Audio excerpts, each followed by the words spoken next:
ഞാൻ അവിടുന്ന് ഒളിച്ചോടുകയായിരുന്നു. അങ്ങനെയാണ് സിനിമയിൽ ഞാൻ ഷെരീഫിക്കയോടൊപ്പം സജീവമാകുകയായിരുന്നു. റാംജി റാവു സ്പീക്കിംഗ് എന്ന് പറയുന്ന പടത്തിന് വേണ്ടി ഒരു നാടകശാല ഷൂട്ട് ചെയ്യണമെന്ന് പറഞ്ഞു.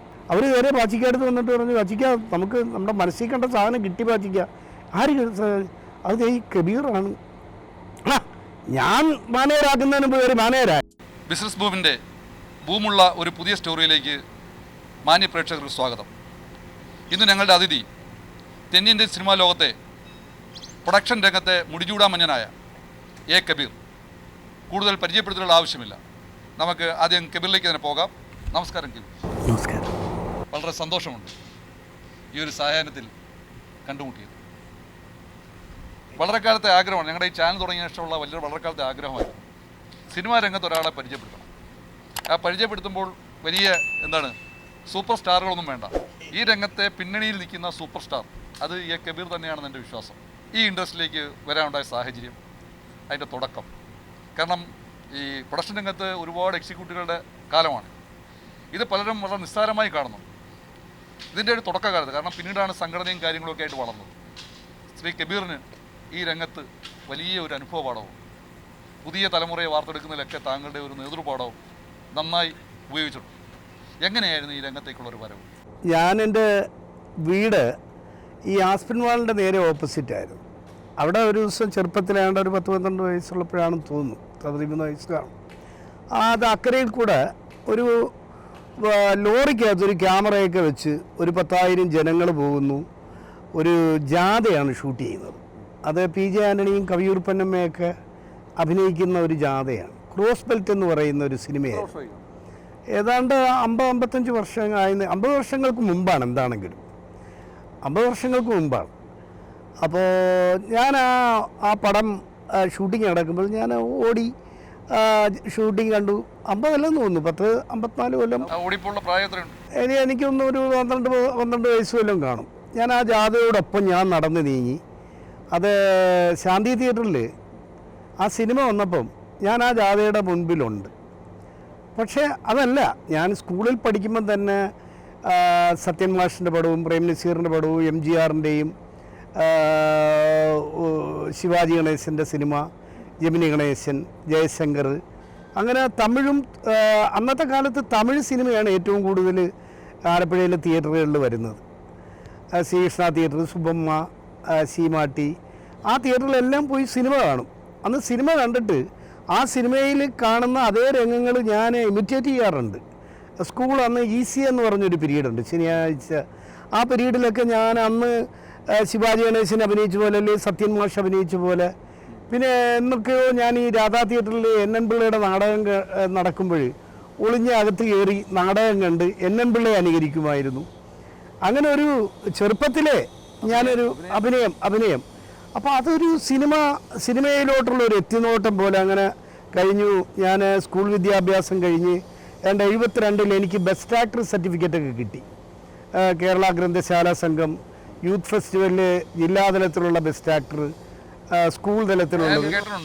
നമ്മുടെ ഡയറക്ടർ ഫാസിൽ, അതുപോലെ തന്നെ ആലപ്പി അഷ്റഫ്, നിങ്ങളെല്ലാം ജലജ, നെടുമുടി വീണു. അല്ല, അന്ന് ഞാൻ വളരെ ജൂനിയർ ആയിരുന്നു. അവരൊക്കെ കോളേജിൽ പഠിക്കുമ്പോൾ ഞാൻ സ്കൂളിൽ നിന്ന് ഡാൻസ് കളിക്കാൻ വേണ്ടി പോലും അന്ന് ഞാൻ റെക്കാർഡ് ഡാൻസ് ചെയ്യും.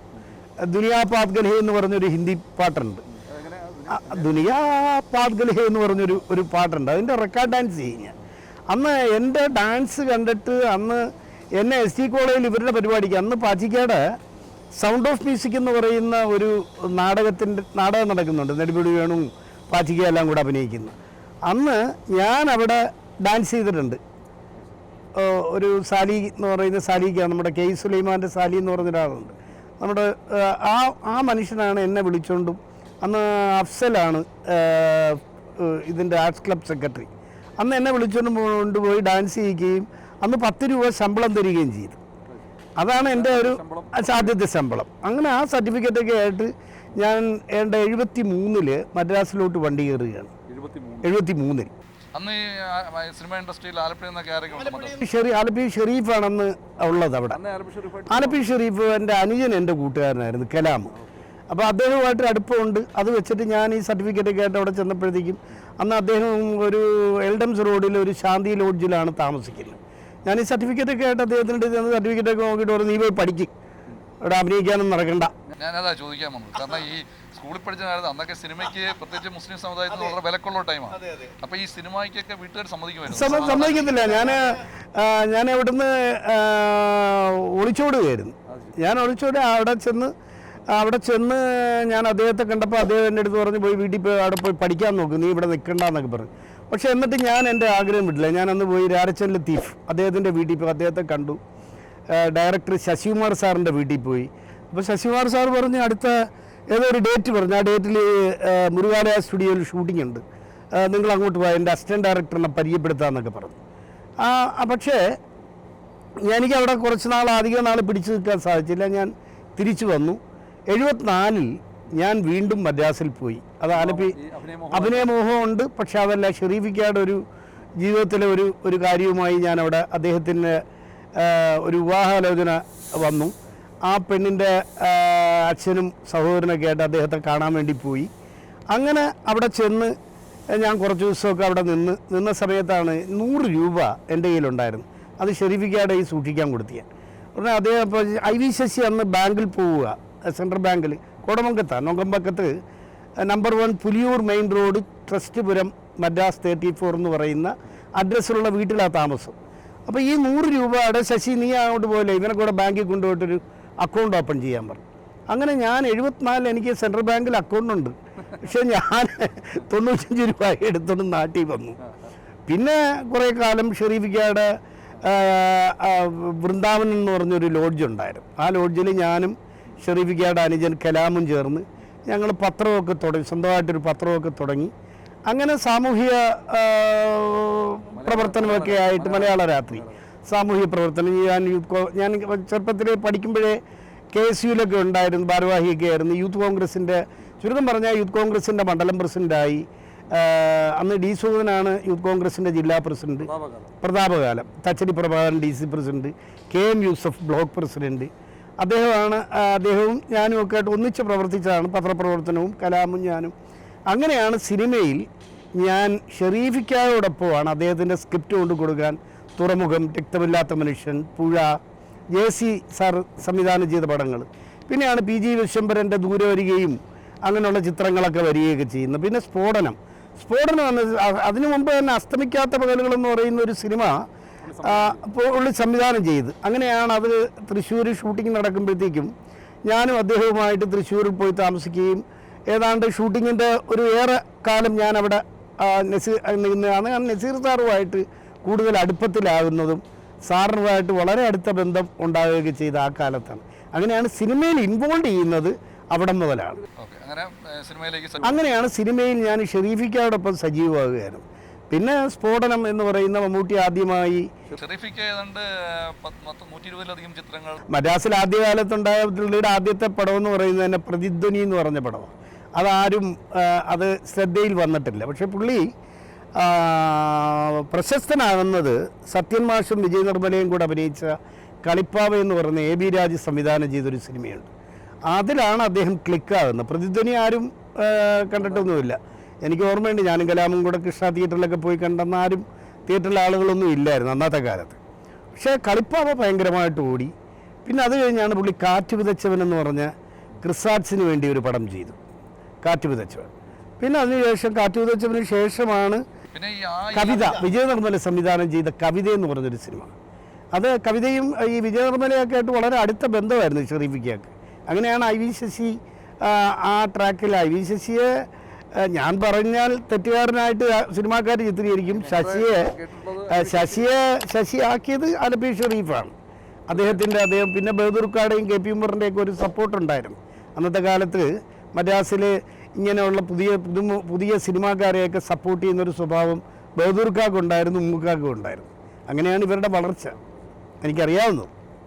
പിന്നെ മലയാള സിനിമയിലെ ഇത്തരം പേരുകൾ ചേർത്തുള്ള മിക്ക സിനിമകളുടെ ഒരു തിരക്കഥ, ഒരുപാട് ചിത്രങ്ങൾ അദ്ദേഹത്തിൻ്റെ ഊഞ്ഞാല്, അവളുടെ രാവുകൾ, അനുഭവം, ആശീർവാദം, അങ്ങനെ കുറേ ചിത്രങ്ങൾ, ഊതിക്കാച്ചിയ പൊന്ന്, ഊഞ്ഞാല്, ഇങ്ങനെ അദ്ദേഹത്തിൻ്റെ ഒരുപാട് ചിത്രങ്ങൾ നിരവധി ചിത്രങ്ങൾ. ചിത്രങ്ങൾ പിന്നെ അഭിനയിച്ചിട്ട് ഏതൊക്കെ ചിത്രങ്ങൾ? ഞാൻ അങ്ങനെ ഈ അഭിനയമോഹം എന്ന് പറയുന്നത് ഞാൻ ആ തുറമുഖത്തിനകത്തൊക്കെ ജയസാറിൻ്റെ അടുത്തൊക്കെ പറഞ്ഞ് ഒരു ചെറിയ വേഷം ചെയ്തിട്ടുണ്ട്. പിന്നെ PG വിശ്വംഭരൻ്റെ ഇവിടെക്കാട്ടിന് സുഗന്ധം, അതിനകത്തൊരു കൊച്ചു വേഷം. അങ്ങനെ ഷെരീഫിക്ക എഴുതിയ കഥകളിലാണ് ഞാൻ ചെറിയ ചെറിയ വേഷങ്ങൾ ചെയ്തു. സ്ഫോടനം എന്ന സിനിമയ്ക്കകത്ത് കാർക്കുഴലിൽ പൂ ചൂടിയ കറുത്ത പെണ്ണെ എന്ന് പറയുന്ന പാട്ട് അത് ഞാൻ അഭിനയിക്കുകയായിരുന്നു. അങ്ങനെയൊക്കെയാണ് എൻ്റെ അഭിനയ ജീവിതം തുടങ്ങുന്നത്. ഈ പ്രൊഡക്ഷൻ രംഗത്തേക്ക് എങ്ങനെയാണ്? പ്രൊഡക്ഷൻ രംഗത്തേക്ക് വരുന്നത് ഞാൻ ഈ അസ്തമിക്കാത്ത പകലുകൾ ഷൂട്ടിംഗ് നടക്കുമ്പോൾ മുതൽ തന്നെ റെയിൽവേയുടെ പെർമിഷനും അതും ഇതൊക്കെ വാങ്ങിക്കാൻ ഈ കുര്യൻ വർണ്ണശാലയോടൊപ്പം ഞാനാണ് ഓടിയത്. അത് കഴിഞ്ഞിട്ട് സ്ഫോടനം സിനിമ ആലപ്പുഴയിൽ ചിത്രീകരണം നടക്കുമ്പോൾ അതിൻ്റെ മുഴുവൻ ഉത്തരവാദിത്വവും വിജയമൂസ് ബാബു ആയിരുന്നു നിർമ്മാതാവ്, ഒരു പാർട്ട്ണർ. അദ്ദേഹം എല്ലാ ഉത്തരവാദിത്തങ്ങളും എന്നെ ഏൽപ്പിച്ച് അത് ഞാൻ ഭംഗിയായി നിർവഹിച്ചു എന്നുള്ളതാണ് സത്യം. അത് 20 ദിവസം കൊണ്ടാണ് അതിൻ്റെ ചിത്രീകരണം നടന്നത്. അത് ആലപ്പുഴ ഉദയ സ്റ്റുഡിയോയും കായ്പ്പുറം എന്ന് പറയുന്ന മുഹമ്മ പ്രദേശങ്ങളും പാതിരാമണലിൽ, അന്ന് പാതിരാമണലിൽ ഈ തങ്കമ്പാന്ത്രപ്പേരുടെ ഒരു വലിയ വീടൊക്കെ ഉണ്ടായിരുന്നു. ആ വീടൊക്കെ ഇപ്പോൾ പൊളിച്ചു കളഞ്ഞത്, പാതിരാമണലിലുണ്ടായിരുന്ന വീടൊക്കെ. ആ വീട്ടിനകത്ത് ഒരു സ്ഫോടനമൊക്കെ നടക്കുന്ന ഓരോ ഓടുകളൊക്കെ പൊട്ടി, രണ്ടാമത് ഓടുകളും പട്ടിയലൊക്കെ ഞങ്ങൾ അടിച്ചു കൊടുത്തു. അന്ന് കേരള കോൺഗ്രസിൻ്റെ ഒരു ജോയിയാണ്, നമ്മുടെ ചേർത്തലക്കാരൻ ജോയിയാണ് തങ്കമ്പാന്ത്രപ്പേരെടുത്ത് എന്നെ ഇൻട്രൊഡ്യൂസ് ചെയ്യുന്നത്, പെർമിഷനൊക്കെ വാങ്ങിച്ചു തരുന്നത് ജോയിയാണ്, കേരള കോൺഗ്രസ്. അതെ. അങ്ങനെ അന്ന് ആ ഒരു ജാഥയൊക്കെ, വലിയ ജാഥയൊക്കെ ഓർഗനൈസ് ചെയ്തിട്ടുണ്ട് ഞാൻ അതിനകത്ത്. അന്നത്തെ കാലത്ത് 25 രൂപയാണ് ജാഥയ്ക്ക് പങ്കെടുക്കുന്നവരുടെ ശമ്പളം. അതെല്ലാം ഓർഗനൈസ് ചെയ്ത് കഴിഞ്ഞപ്പോഴത്തേക്കും ഞാൻ സിനിമയിൽ ഒരു എന്തോ ഒക്കെ ചെയ്യാൻ സംഘാടകൻ എന്നുള്ള ഒരു ഇത് കിട്ടി. അത് എൻ്റെ ഒരു രാഷ്ട്രീയ പ്രവർത്തകൻ എന്നുള്ളതിൻ്റെ ഒരു ഇതാണ്. ഞാനന്ന് യൂത്ത് കോൺഗ്രസിൻ്റെ മണ്ഡലം പ്രസിഡൻ്റൊക്കെ ആയിട്ടിരിക്കുമ്പോഴുള്ള സാധിച്ചു കൊടുത്തപ്പോഴത്തേക്കും അങ്ങനെ വന്നാണ് ആലപ്പി അഷ്റഫിൻ്റെ, അദ്ദേഹം എൻ്റെ വീട്ടിൽ വരികയായിരുന്നു. എനിക്കൊരു സബ്ജക്റ്റ് എനിക്കും കലാമിനും വേണ്ടി ഷെരീഫിക്ക എഴുതി തരാമെന്ന് പറഞ്ഞിട്ട് എഴുതി തന്നില്ല. അത് വേറൊരു കഥയാണ്. അങ്ങനെ ഞാനൊരു നിർമ്മാതാവേണ്ട ഒരു സംഭവം, ഞാൻ കലാമ വന്ന നിർമ്മാതാവാണ്ടായിരുന്നു, പ്രൊഡ്യൂസർ ജോയി പാർട്ട്ണറായിരുന്നു. ആ സമയത്ത് കഥ എഴുതി തന്നില്ല. ആ കഥ ആണ് പിന്നീട് സംഭവം എന്ന് പറഞ്ഞ സിനിമയായിട്ട് വന്നതൊക്കെ. അതിനകത്ത് ഒരുപാട് കഥകളുണ്ട്. ട്രാക്ക് വേറൊന്നുമായിരുന്നു. അപ്പം അദ്ദേഹം ആ സമയത്ത് കഥ എഴുതി തന്നില്ല. അത് കാരണം സിനിമ പ്രൊഡ്യൂസറാകാൻ സാധിച്ചില്ല.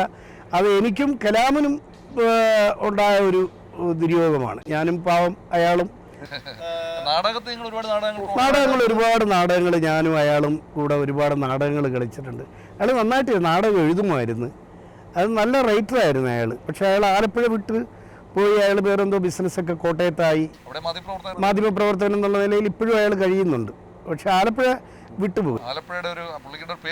പേര് ആലപ്പുഴയായിരുന്നു. അദ്ദേഹം ഇവിടെ നിന്ന് വിട്ടുപോയി. അദ്ദേഹം എൻ്റെ വളരെ വളരെ ആത്മാർത്ഥ സുഹൃത്തായിരുന്നു. ഞങ്ങൾ സഹോദരങ്ങളെ പോലെ ജീവിച്ചവരാണ്. പിന്നെ ഞാൻ ഒരു ടീം ഉണ്ടായാണ്. പക്ഷെ അത് നാടകത്തോടു കൂടി തന്നെ നിന്നുപോയി. സിനിമയിലേക്ക് അവസരം തരാതിരുന്നത് ബ്രദർ തന്നെയാണെന്ന് പറയുകയാണെങ്കിൽ പറയാം. അദ്ദേഹം നമുക്ക് എഴുതി തന്നില്ല, അത്രയേ ഉള്ളൂ. എഴുതി തന്നില്ല. അദ്ദേഹത്തിൻ്റെ ബിസിനസ്. പക്ഷേ ഞാൻ ആലപ്പി അഷ്റഫിൻ്റെ ഒരു മാടപ്രാവിൻ്റെ കഥയെന്ന് പറയുന്ന സിനിമ തുടങ്ങുമ്പോഴത്തേക്ക് അദ്ദേഹവും ഞാനും കൂടെയാണ് പ്രേം നസീറിന് ആ പരിചയം, അസ്തമിക്കാത്ത പകലുകളുടെ സമയത്തുള്ള ആ പരിചയം. നസീർ സാറ് എറണാകുളത്തുണ്ടെന്നറിഞ്ഞ് ഞാനും അഷ്റഫും ചേർന്ന് അന്ന് എറണാകുളത്ത് വെച്ച് അദ്ദേഹത്തെ കണ്ടുമുട്ടി ഡേറ്റ് വാങ്ങിച്ച് ആ പടം തുടങ്ങി. അത് 82 ഡിസംബറിലാണ്. അല്ല, ഫാസിൽ ചിത്രം വന്നു. 980 പാച്ചിക്കയുടെ പടം തുടങ്ങുന്നത്. പക്ഷേ ഞാനിത് അഷ്റഫിൻ്റെ പടം ഞാൻ 81 ജാനുവരിയിലാണ്, 81 ഏപ്രിലാണ് ഈ സ്ഫോടനം റിലീസാകുന്നത്. ഏപ്രിൽ 14 വിഷുവിനാണ്. ആ സമയത്ത് തന്നെയാണ് പാച്ചിക്കയുടെ 80 തന്നെ പാച്ചിക്കയുടെ മഞ്ഞൾ വിരിഞ്ഞ പൂക്കൾ വന്നു. അതിനകത്ത് ഞാനില്ല. ഞാൻ മഞ്ഞൾ വിരിഞ്ഞ ഞാൻ ആലപ്പി അഷ്റഫിനോടൊപ്പം ഒരു മാടപ്രാവിൻ്റെ കഥയാണ് ഞാൻ ആദ്യമായി ഇൻഡിപെൻഡൻ്റ് ആയിട്ട് എക്സിക്യൂട്ട് ചെയ്യുന്ന പടം. നസീർ സാറിൻ്റെ ഓടൊപ്പമാണ് വർക്ക് ചെയ്യുന്നത്. അതിനകത്ത് മമ്മൂട്ടിയുണ്ട്. ഒരു മാനേജർ എക്സിക്യൂട്ടീവ് ആവുന്നത് ഞാൻ അല്ല.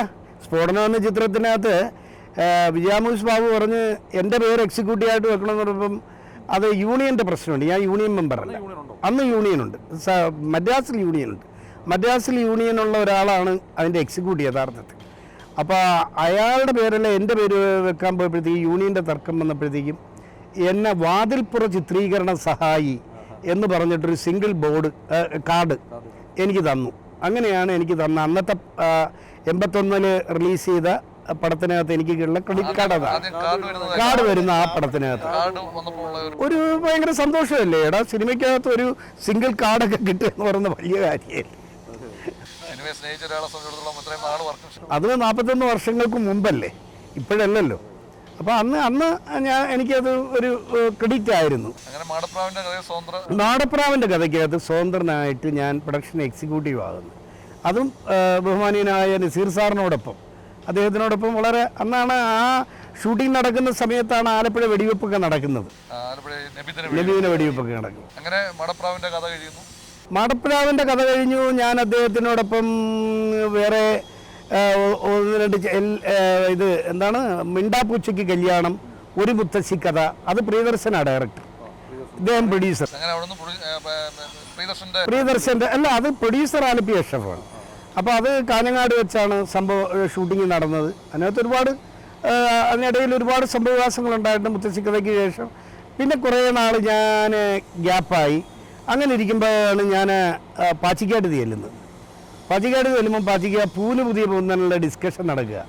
അപ്പോൾ പാച്ചിക്കാട് ഞാൻ പറഞ്ഞു, സാറേ പാച്ചിക്ക എനിക്ക് ഒരു വർക്ക് കിട്ടുക. പക്ഷേ ഞാൻ മാനേജരാകാൻ വേണ്ടിയാണ് അവിടെ ചെന്നത്. അദ്ദേഹം തെറ്റിദ്ധരിച്ചു. അദ്ദേഹം എൻ്റെ നാടകങ്ങൾ, ബാല്യകാലത്തുള്ള നാടകങ്ങളൊക്കെ കണ്ടിട്ടുള്ള അദ്ദേഹം. അപ്പോൾ പുള്ളിക്കാരൻ തെറ്റിദ്ധരിച്ച് ഞാൻ സിനിമയിൽ അഭിനയിക്കാൻ വേണ്ടി ചെന്ന. കബീറിനെ അഭിനയിപ്പിക്കാം, പക്ഷേ റോഡിലിട്ടൊക്കെ ഇടിക്കും. ഞാൻ പറഞ്ഞു ഇടിക്കട്ടെ, കുഴപ്പമില്ല. അങ്ങനെയാണ് പൂവിന് പുതിയ പൊന്തനിൽ മമ്മൂട്ടിയും ഞാനുമായിട്ടുള്ള ഫൈറ്റ്. അത് 2 ഒരു ബാറിനകത്ത് ഒരു ഫൈറ്റ് ഉണ്ട്. അത് റോഡിൽ കിടന്നൊരു ഇടിയുണ്ട്, ബാറിൽ വെച്ചൊരു ഇടിയുണ്ട്. ആ 2 ഫൈറ്റ്. അതും കഴിഞ്ഞ് പിന്നെ ഫാസിൽ സാറിൻ്റെ അത് കഴിഞ്ഞ് ഇങ്ങനെ നിന്ന ഒരു ദിവസം എന്നെ ഈ സിദ്ദീഖ്, നമ്മുടെ ഡയറക്ടർ സിദ്ദീഖിൻ്റെ ഒരു ദിവസം എന്നെ കാണുകയും അവർക്ക് ഒരു ലൊക്കേഷൻ വേണമെന്ന് പറഞ്ഞു. ലൊക്കേഷൻ എന്ന് പറയുന്നത് അവർക്കൊരു നാടകശാല, റാംജി റാവു സ്പീക്കിംഗ് എന്ന് പറയുന്ന പടത്തിന് വേണ്ടി ഒരു നാടകശാല ഷൂട്ട് ചെയ്യണമെന്ന് പറഞ്ഞു. അപ്പോൾ ഞാൻ പെട്ടെന്ന് ഈ സ്ഫോടനത്തിനകത്ത് ഷൂട്ട് ചെയ്ത നമ്മുടെ രമേശൻ്റെ വീടുണ്ട്, പറമ്പി തങ്കപ്പൻ ചേട്ടൻ്റെ വീട് പറമ്പി, നമ്മുടെ പറമ്പി ജ്വല്ലേഴ്സിൻ്റെ വൈൻസിൻ്റെ അവരുടെ അമ്മ അളിയൻ്റെ വീടാണ്, പെങ്ങളുടെ വീടാണ്, ഗോപാലിയുടെയൊക്കെ പെങ്ങളുടെ വീട്. അവിടെ കൊണ്ടുപോയി കാണിച്ചപ്പോൾ അവർക്ക് ഇഷ്ടപ്പെട്ടില്ല. അപ്പോൾ ഈ രമേശൻ്റെ ചേട്ടൻ സുരേഷ് അവിടെ ഉണ്ടായിരുന്നു. അപ്പോൾ സുരേഷ് പറഞ്ഞ്, കബീറേ നിങ്ങൾക്ക് പറ്റിയൊരു സ്ഥലമുണ്ട്, ഒന്ന് പോയി നോക്കുമെന്ന് പറഞ്ഞു. അങ്ങനെ ST കോളേജിൻ്റെ പുറകിൽ വന്ന് നോക്കുമ്പോഴാണ് അവിടെ നമ്മുടെ ഒരു കൗൺസിലർ ഉണ്ടായിരുന്നു കോൺഗ്രസിൻ്റെ, രാജീവൻ്റെ അമ്മാവൻ്റെ വീട്. അത് കണ്ട പാടെ അവർക്ക് ഇഷ്ടപ്പെട്ട് അവർ വേറെ പാച്ചിക്കടുത്ത് വന്നിട്ട് പറഞ്ഞു, പാച്ചിക്ക നമുക്ക് നമ്മുടെ മനസ്സിൽ കണ്ട സാധനം കിട്ടി പാച്ചിക്ക. ആര് അത് ഈ കബീറാണ്. ഞാൻ മാനേജരാക്കുന്നതിന് മുമ്പ് ഒരു മാനേജരായ. അങ്ങനെയാണ് ഫാസിൽ ഗ്രൂപ്പിലെ ഒരു സംഘാടകനായി, ഒരു എക്സിക്യൂട്ടീവായി, ഒരു മാനേജരായി അദ്ദേഹത്തോടൊപ്പം കൂടുന്നത് റാംജി റാവു മുതലാണ്. അങ്ങനെയാണ്. അതിനു മുമ്പ് ആലപ്പി അഷ്റഫിൻ്റെ പടങ്ങളാണ് എക്സിക്യൂട്ട് ചെയ്തത്. പ്രിയന്റെ പടം ചെയ്തു. അതിനുശേഷം അന്ന് മുതൽ ഇന്ന് വരെയും ഫാസിൽ സാറിന്റെ പടം അല്ല, KG ജോർജിന്റെ പടം ചെയ്തു, ഈ കണ്ണി കൂടി. അത് ഫാസിൽ സാറിന്റെ ഗ്രൂപ്പിൽപ്പെട്ട ഔസേപ്പച്ചൻ്റെ പടമാണ് ആ പടം. ഈ കണ്ണി കൂടി ഞാനാ ചെയ്തത്, KG ജോർജ് സാറിന്റെ. അന്ന് 10 മാനേജരൊന്നുമല്ല, ഒരു മാനേജരേ ഉള്ളൂ, സിംഗിൾ, ഒറ്റയ്ക്കാണ് ഓടുന്നത്. അന്ന് മൊബൈൽ ഫോണൊന്നും ഇല്ല. ഇതും അത് വെറും CD. ഇന്നത്തെ തലമുറയ്ക്ക് ചിന്തിക്കാൻ പോലും പറ്റത്തില്ല. ഇവിടെ ഈ ഇരുമ്പാലത്തിനടുത്തുള്ള ബൂത്തിൽ വന്നാണ് അന്ന് ക്യൂ നിന്നിട്ടാണ് ഒരു ഫോൺ കോൾ ചെയ്യുന്നത്.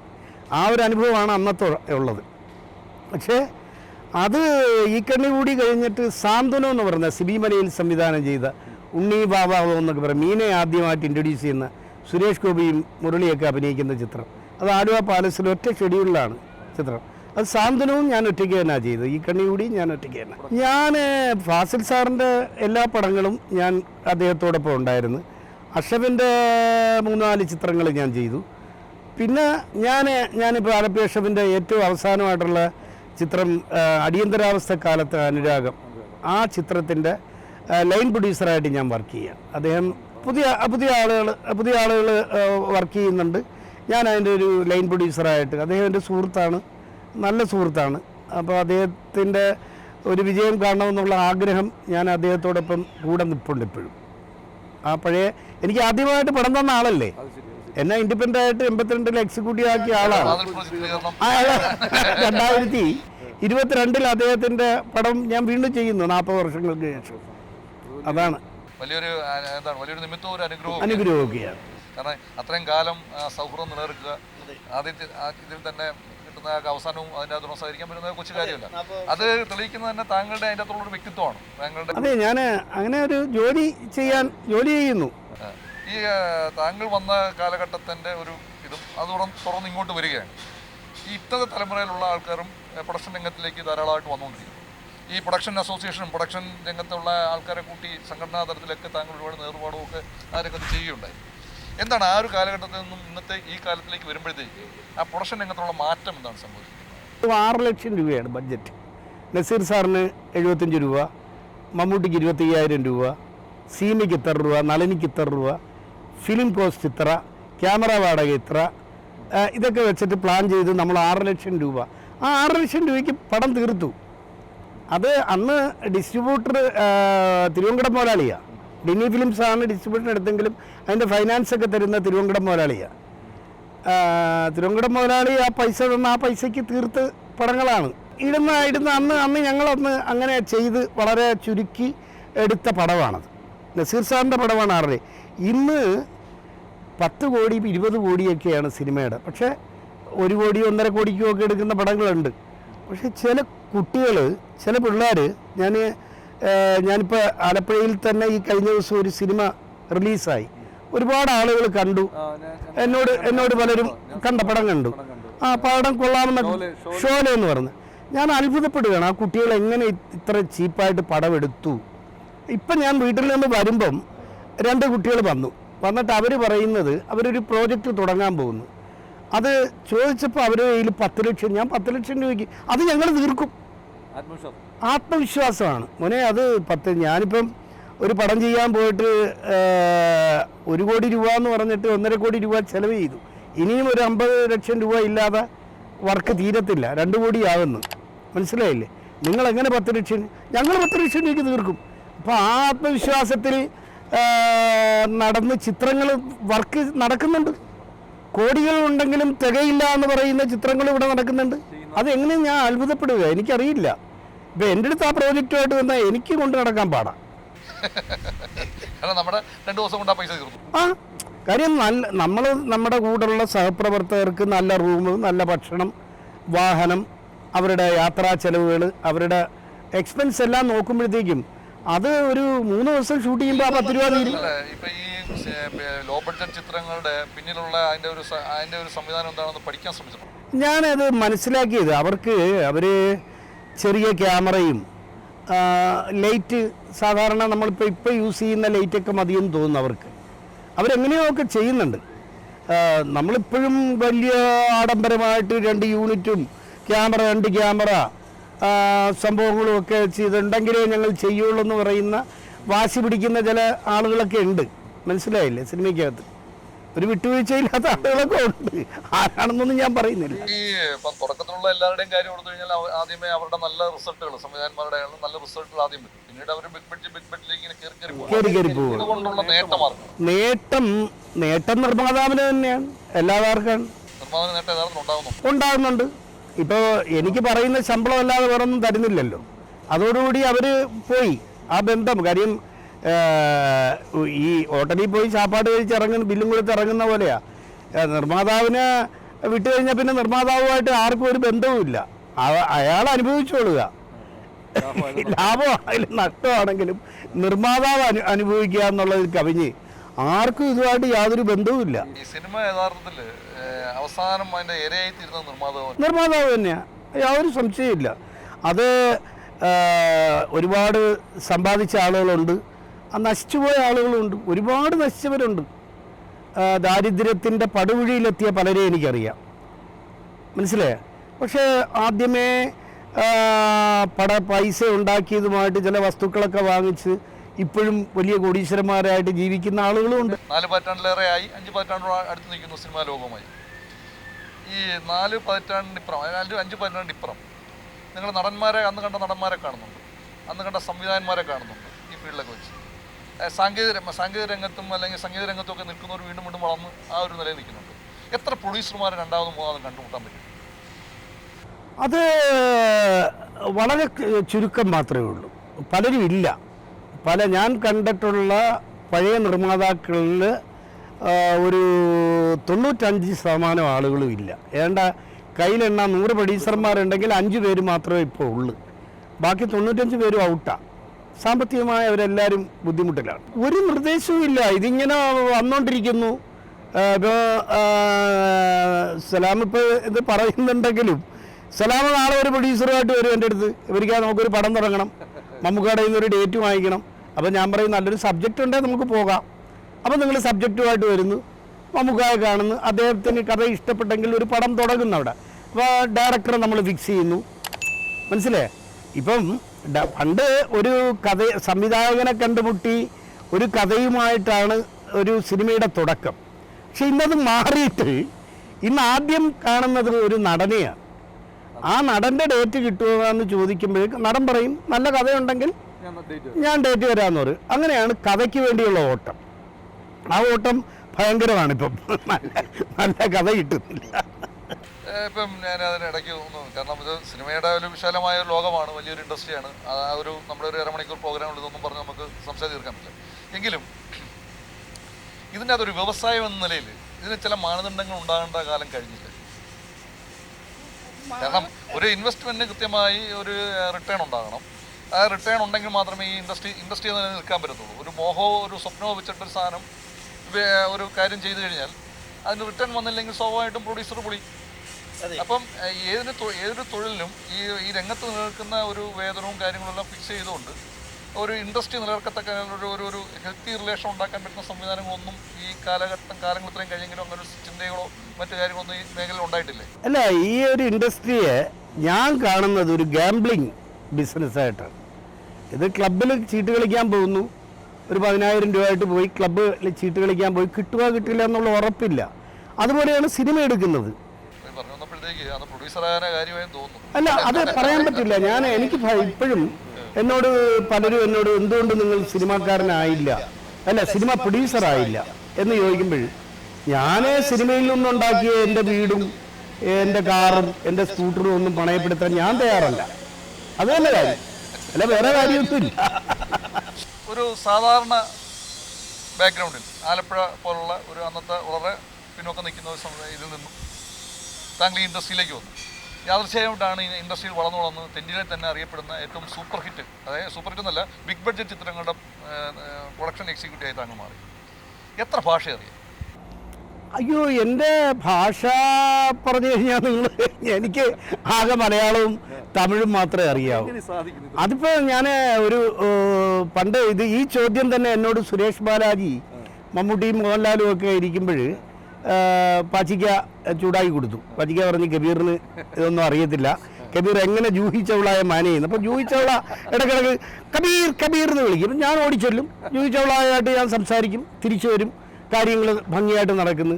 അപ്പോൾ പാച്ചിക്ക ചൂടാക്കി, ഇന്നപോലെ കബീർ പോയി അവരെ കൈകാര്യം ചെയ്യുന്നുണ്ട്, ഒന്ന് നോക്കുന്നു പറഞ്ഞു. എന്നോട് ചോദിച്ചു, കബീർ എങ്ങനെ കബീർ ഹിന്ദി അറിയാം? കബീർ ഇല്ല. പിന്നെ ഇംഗ്ലീഷും അറിയത്തില്ല. പിന്നെ എങ്ങനെ കഥകളി മാലും ഞാൻ പറഞ്ഞു. അപ്പം ഭാഷ എനിക്ക് പ്രശ്നമല്ല. ഞാൻ ഒരുപാട് ഹിന്ദി പടം ചെയ്തിട്ടുണ്ട്. ഞാൻ ഫ്രഞ്ച് സിനിമ ചെയ്തിട്ടുണ്ട്. മാതാ അമൃതാനന്ദമയി അഭിനയിച്ച ഫ്രഞ്ച് സിനിമ, ലോകത്തിലെ ഏറ്റവും വലിയ സായിമാരോട് അവർ പറയുന്നത് എനിക്ക് മനസ്സിലാവും.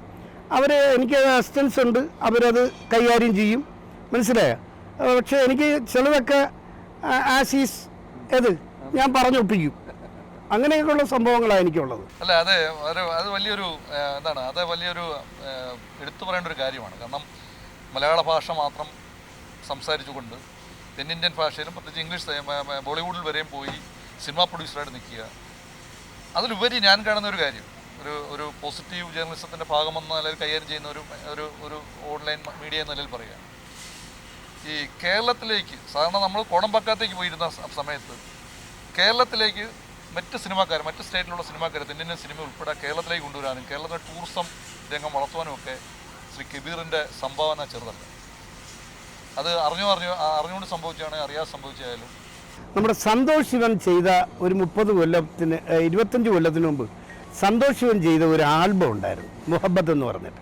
ആ ആൽബം അന്നത്തെ കാലത്ത് MTVയിലും മറ്റുള്ള ചാനലുകളിലൊക്കെ ഇങ്ങനെ ദിവസവും കാണിച്ച് ഈ കുട്ടനാടിൻ്റെ സൗന്ദര്യം കാണിക്കുകയാണ്.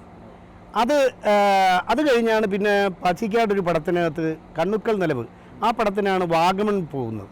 വാഗമൺ അതിനു മുമ്പ് ഏതോ ഒരു ചിത്രത്തിനകത്ത് മാത്രമേ വാഗമൺ വന്നത്. വാഗമൺ ഫാസിൽ സാറിൻ്റെ പടത്തിനകത്താണ് ആദ്യം പോകുന്നത്. ഏതാണ്ട് 25 കൊല്ലമായെന്ന് തോന്നുന്നു ആ പടം. ആ സിനിമ 25 കൊല്ലത്തിന് മുമ്പാണ് ആ സിനിമ എടുക്കുമ്പോഴാണ് വാഗമണിൽ ചിത്രീകരണം നടക്കുന്നത്. പക്ഷേ ആ പടങ്ങൾ പുറത്തു പോയി തമിഴ്നാട്ടിലും ആന്ധ്രയിലും ബോംബെയിലും ഒക്കെ പോയി കഴിഞ്ഞപ്പോഴത്തേക്കും ഈ കുട്ടനാട് ചിത്രീകരിക്കാനുള്ള ഒരു ഒഴുക്കുണ്ടായിരുന്നു ഇങ്ങോട്ട്. തെലുങ്കരും തമിഴരും കന്നഡക്കാരും അങ്ങനെ നിരവധി ചിത്രങ്ങൾ. ഈ ഹൗസ് ബോട്ടൊക്കെ ഇത്രയും ബിസിനസ് ഞാൻ പറഞ്ഞു കഴിഞ്ഞാൽ ചിലപ്പോൾ എന്നെ കളിയാക്കുമായിരിക്കും. ഈ സന്തോഷ് ശിവൻ്റെ ആൽബത്തിനകത്ത് ഹൗസ് ബോട്ടിൻ്റെ ഒരു സീനുണ്ട്. ആ സീനാണ് ഈ ഹൗസ് ബോട്ട് കാണാനും കയറാനും. ഇപ്പോൾ കാശ്മീർ, ചെറുപ്പത്തിൽ നമ്മൾ കാശ്മീരിലെ വള്ളം കണ്ടിട്ട് ആ കാശ്മീരിലെ വള്ളത്തിൽ കയറണമെന്നുള്ള നമ്മുടെ കൊതി, അതുപോലെ കുട്ടനാട്ടിലെ ഈ വള്ളത്തിൽ ഈ ഹൗസ് ബോട്ടിൽ കയറാനുള്ള കാരണമെന്ന് പറയുന്നത് ഈ തമിഴും ഹിന്ദിയും തെലുങ്കും കന്നഡയും ഈ ആൽബങ്ങളും ഒക്കെയാണ്. അതാരും വിസ്മരിച്ചിട്ട് കാര്യമില്ല. അല്ല, അതിനകത്ത് ശ്രീ കബീറിൻ്റെ ഒരു സംഭാവന എടുത്തു പറയേണ്ടതാണ്. കാരണം ഇത്രയും വലിയ പ്രൊഡക്ഷൻ എക്സിക്യൂട്ടീവ് നല്ലതാണ്. കാരണം ഒരു പ്രൊഡക്ഷൻ എക്സിക്യൂട്ടീവ് പറയുന്നതാണല്ലോ ചിത്രീകരണത്തിന് വേണ്ടി സംവിധായകനായാലും പ്രൊഡ്യൂസർമാരായാലും. അതെ, ഞാൻ പറയാ വള്ളം മറിയത്തില്ല, വെള്ളത്തിൽ പോകത്തില്ല, നിങ്ങൾ ധൈര്യമായിട്ട് വാ. പലപ്പോഴും ആലപ്പുഴ തന്നെ ലൊക്കേഷനാക്കി വരുന്നത് വലിയൊരു സംഭാവന. ഇന്നിപ്പം ഈ സിനിമ ഇൻഡസ്ട്രി ഇങ്ങനെ മാറിപ്പോയി. പഴയ തലമുറയുടെ സിനിമ, ഇപ്പം മമ്മൂട്ടി, മോഹൻലാൽ ഈ രംഗത്ത് വന്ന് നിൽക്കുന്ന, ഞാനിപ്പോൾ പേരെടുത്ത് പ്രത്യേകിച്ച് പറയുന്നത്, ഒരു ബിഗ് ബഡ്ജറ്റ് ഒരു 10 കോടി ഇല്ലാത്ത ഒരു സിനിമ ഇല്ലാത്തൊരു സംവിധാനത്തിലേക്ക് വന്നത്. പക്ഷേ ഇപ്പം വളരെ പുതിയ തലമുറ വന്നിട്ട് വളരെ നിസ്സാരമായിട്ട്, ഇപ്പം നേരത്തെ പറയണ 10 ലക്ഷം രൂപയ്ക്കും പണം എടുക്കാനുള്ള ആത്മവിശ്വാസമായിട്ട് വന്നിട്ടുണ്ട്. അപ്പോൾ ഇതിൻ്റെ അകത്തൊരു തലമുറ മാറ്റം സിനിമാ രംഗത്ത് കാണും. ഉണ്ട്, തീർച്ചയായിട്ടും ഉണ്ട്. ഇപ്പോഴത്തെ പുതിയ തലമുറ അവരെന്താ ചെയ്യാൻ പോകുന്നതെന്നുള്ളതും സത്യം പറയണേ എനിക്ക് പോലും അറിയത്തില്ല. ഞാനിന്ന് പറഞ്ഞില്ലേ എൻ്റെ അനുഭവം എന്ന് പറഞ്ഞാൽ, ഞാൻ ഇവരെങ്ങനെ ഇത് പടം എടുക്കും. പക്ഷെ അവരെടുക്കും, അവർ പറയാം അയക്കാൻ ഞാനത് ചെയ്യും എന്ന് പറഞ്ഞ് പോയിരിക്കുക. എനിക്കറിയില്ല, അവർ ചെയ്യും. ഇപ്പോൾ ഒരുപാട് ചിത്രങ്ങൾ, ഒരുപാട് അണിയറ പ്രവർത്തനങ്ങൾ ചെറിയ ഹോട്ടലുകളിലും ഡിസ്കഷൻ നടന്നുകൊണ്ടിരിക്കുക. അവരെങ്ങനെ അത് പ്രൊജക്റ്റ് ചെയ്ത് കൊണ്ടുവരുന്നു, ലോട്ടറി അടിക്കുന്ന പോലെയാ. നിലവിലുള്ള സിനിമ ഇൻഡസ്ട്രിയുടെ ഒരു സ്വഭാവവും അതിന്റെ രീതിയും മാറും, തീർച്ചയായിട്ടും മാറും. പുതിയ തലമുറ ഈ സിനിമ ഇന്ന് കാണുന്ന നിലയിലല്ല കാണുന്നത്. അല്ല, അതിന്റെ മാറ്റങ്ങൾ അവർക്ക് മുതലും ലാഭവും ഒക്കെ ഉണ്ടാക്കുന്ന ഒരു അവസ്ഥയിലേക്ക് മാറിക്കൊണ്ടിരിക്കുകയാണ്. പഴയ ഗാംബ്ലിംഗ് മാറി ലാഭവും മുതലും ഒക്കെ കിട്ടുന്ന, പലിശയും ഒക്കെ കിട്ടുന്ന ഒരു അവസ്ഥയിലേക്ക് സിനിമ മാറുന്നത്. അതൊരു ശുഭകരമായ ഒരു മാറ്റം തന്നെയാണ്. എന്തായാലും ഈ ഒരു സായാഹ്നം സിനിമാ രംഗമായിട്ട് എനിക്ക് വലിയ ബന്ധങ്ങളൊന്നും ഇല്ലെങ്കിൽ തന്നെയും ആലപ്പുഴക്കാരെന്ന നിലയിൽ ഞാൻ ഒരുപാട് കബീർ സാഹിബിനെ പറ്റി കേട്ടിട്ടുണ്ട്. നമ്മൾ ഒരുപാട് വട്ടം പല മേഖലകളിലും കണ്ടുമുട്ടിയിട്ടുണ്ട്. ഇത്തരം ഒരു വേദിയിൽ സമയം പങ്കെടുക്കുവാൻ കിട്ടിയ അവസരം വളരെ മഹത്തായി ഞാൻ കാണുന്നു. ഈ പരിപാടിയിൽ സഹകരിച്ചതിൽ പ്രത്യേകം നന്ദി അറിയിക്കുന്നു. എന്തായാലും ശ്രീ കബീറുമായിട്ടുള്ള സംസാരത്തിൽ ഒരു കാര്യം മനസ്സിലായി. സിനിമ എന്ന വലിയ വ്യവസായം പുതിയ തലമുറയ്ക്ക് കൈവശം കൊണ്ടുവരാൻ പറ്റുന്ന ഒരു സാഹചര്യത്തിലേക്ക് സിനിമാ ലോകം മാറുന്നു എന്നുള്ള ശുഭകരമായ ഒരു സന്ദേശമാണ് ഇത്രയും കാലത്തെ എക്സ്പീരിയൻസ് ഉള്ള ശ്രീ കബീറിൽ നിന്ന് നമുക്ക് മനസ്സിലാക്കാൻ കഴിയുന്നത്. എന്തായാലും പുതിയതായി ഈ ബിസിനസ് രംഗത്തേക്ക്, ഈ സിനിമാ വ്യവസായത്തിലേക്ക് വരാൻ ആഗ്രഹിക്കുന്നവർക്ക് വളരെ നല്ലൊരു സന്ദേശമാണ് അങ്ങനെ നിന്ന് കിട്ടുന്നത്. താങ്കൾക്കും ഇനി വരുന്ന സിനിമാ സംരംഭകർക്കും ശുഭസൂചകമാട്ടെ താങ്കളുടെ ഈ വാക്കുകൾ. എല്ലാം നന്ദി. Thank you.